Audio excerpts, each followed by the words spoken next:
Pessoal, agora então nós vamos falar sobre métodos de consolidação, tá bom?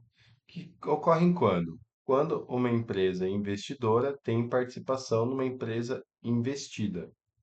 Isso é um tratamento contábil, mas ele deve ser refletido nas modelagens financeiras, para que essa modelagem financeira trate corretamente esses investimentos.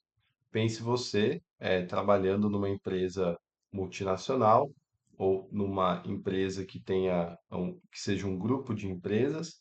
Você está fazendo a modelagem financeira desse grupo de empresas ou dessa multinacional.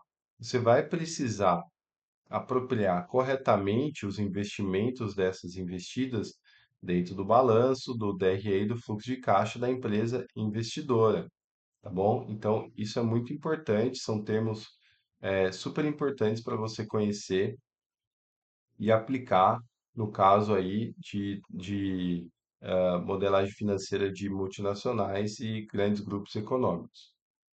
Então, quando uma empresa investidora tem menos de 20% de uma empresa investida, na empresa investidora, isso é considerado um ativo financeiro.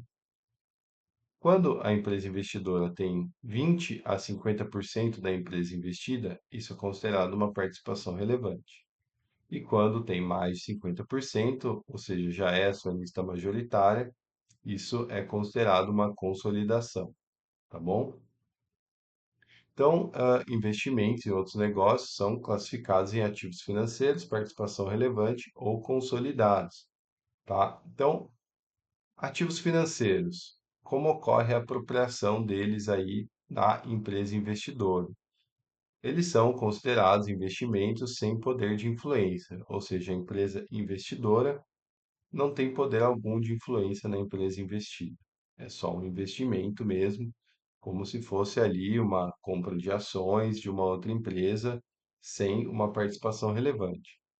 Então, na empresa investidora, no balanço da empresa investidora, isso vai ser tratado, obviamente, como ativo, e isso pode ser classificado pelo fair value ou custo de amortização, tá bom? Ou seja, no caso de ações, ele pode ser um valor aí que tenha um valor de mercado, e o custo de amortização, ele pode ser o valor restante ali de fluxo de caixa que essa empresa investidora vai ter de uma empresa investida ou de um negócio de uma empresa investida. Tá legal? Mas o fair value é com certeza mais utilizado. E no DRE, como que se dá esse impacto? Os juros pagos pelas empresas investidas, dividendos, ganhos de capital, que não são pagos, tá? São ganhos de capital, são as valorizações ali daquele investimento, seja de mercado, principalmente de mercado, mas é um ganho, digamos assim, momentâneo, que pode aumentar ou diminuir. Então, ganhos de capital realizados ou não realizados, ou seja, aqueles é, realizados é quando a empresa ela realiza esse ganho, ou seja, ela vende essa participação com ganho, e não realizados é quando essa cota, digamos assim, ela valorizou, mas a empresa investidora ainda não fez a venda dessas ações com essa valorização. Então, é um ganho não realizado. Então, esses juros, dividendos e ganhos de capital realizados ou não realizados são tratados na empresa investidora dentro do DRE, tá bom? Agora, quando tem uma participação relevante, aqui a gente tem o método equity, ou equity method, que são quando esses investimentos são aí de 20 a 50%, são considerados investimentos relevantes, ou seja, a empresa investidora ela tem poder de influência na empresa investida, mas ainda não é majoritária.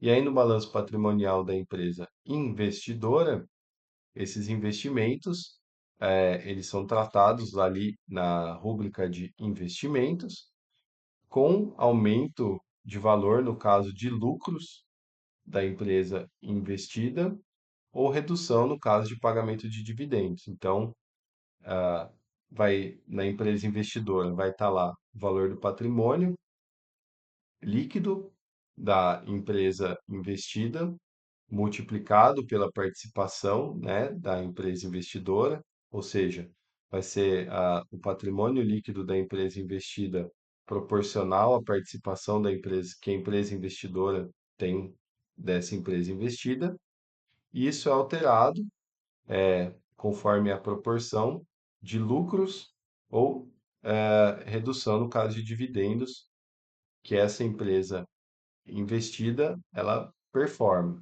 tá legal? Então, é assim que é feito o tratamento nessa rúbrica de investimentos. E no DRE da empresa investidora, ali são apropriados os lucros da empresa investida, tá? Então, quando ela tem lucro, aumenta o valor do ativo e aumenta também o valor do DRE. E quando paga dividendos, reduz o valor do ativo e aumenta o valor do caixa, tá bom? Ok. E agora, então, quando existe uma consolidação, ou seja, quando a empresa investidora tem mais de 50% da empresa investida. Claro que são considerados investimentos relevantes com controle da investida. Então, a empresa investidora tem o controle da empresa investida, por óbvio, ela é acionista majoritária. Isso é tratado como? O balanço patrimonial são combinados os balanços patrimoniais da investidora e da investida na forma do consolidado. Então, esses balanços são, em uma linguagem muito simples, eles são somados, tá? Para chegar aí no balanço patrimonial consolidado. Porém, no caso da investida, desculpa, no caso da investidora ter menos de 100% das ações da investida, é necessário criar uma conta de acionistas minoritários dentro do balanço da investidora, tá bom? Porque uma vez que ela está apropriando, está consolidando 100% do balanço da investida, mas ela não é dona de 100% da investida, ela tem que ali apropriar no patrimônio dela um saldo de acionistas minoritários, tá legal?